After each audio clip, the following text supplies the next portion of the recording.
Welcome to McPlum, simple solutions served daily. You start by making sure Word is updated and online. This matters because the translator uses cloud services. Open the document and save a copy so you can revert changes. Once done, go to the Review tab and locate Translate.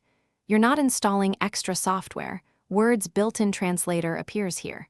If you prefer a section only, select the text first. If you want the whole document, don't select anything. This sets up the translation action and prevents accidental overwrites. Now choose whether to translate a selection or the entire document. If you selected text earlier, pick Translate Selection, otherwise pick Translate Document. Next, set the from and to languages. Use Detect Language when you're not sure of the source. Click Translate and watch the translator pane populate with results.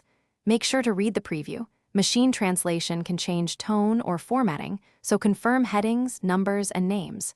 If translating a full file, Word may create a new translated document automatically. To finish, insert the translated text into place or open the new translated document that Word produced. You should proofread immediately, checking context, punctuation, formatted lists, and proper nouns because automated translation often needs human fixes.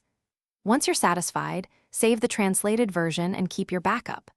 If something goes wrong, like no result or a blank pane, make sure you're online, retry Detect Language, and close then reopen Word. Often a simple reconnect fixes cloud translation errors. That resolves most issues. Thanks for watching. Stay juicy and subscribe.